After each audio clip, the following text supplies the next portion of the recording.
So what's the most challenging thing about preparing for this particular concert?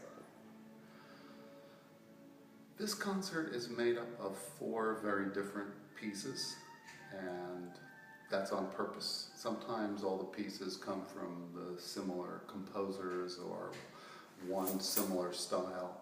Here we have a Strauss waltz, a piece of American music from the early 1960s, which is in a kind of very energetic, optimistic kind of style.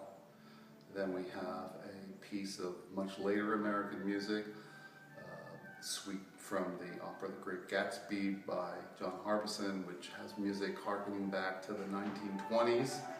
And then we've got a romantic French piano concerto by Saint-Saens. So it's a real diverse blend of music, and that's the challenge. It's the sports on and down me toward and up.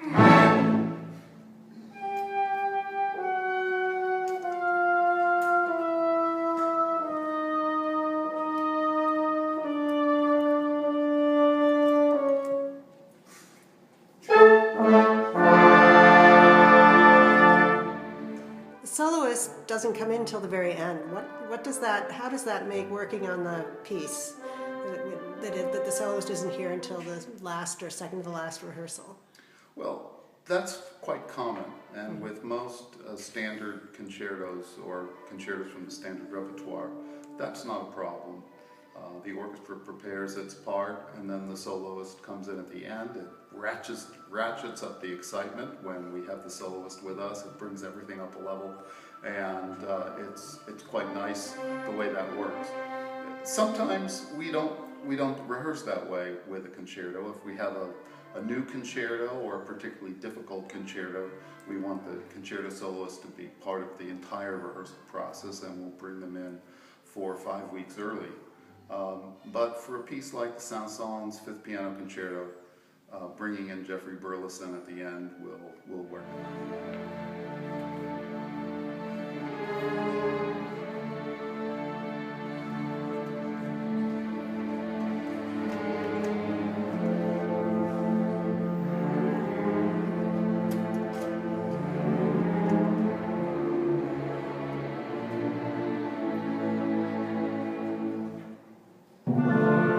What's your favorite thing about working with Pioneer Valley Symphony? That's easy to answer. It's the passion of the musicians. This is an orchestra made up of people who mostly don't play music for a living. It's something they do because they love it, because they have a passion to do it.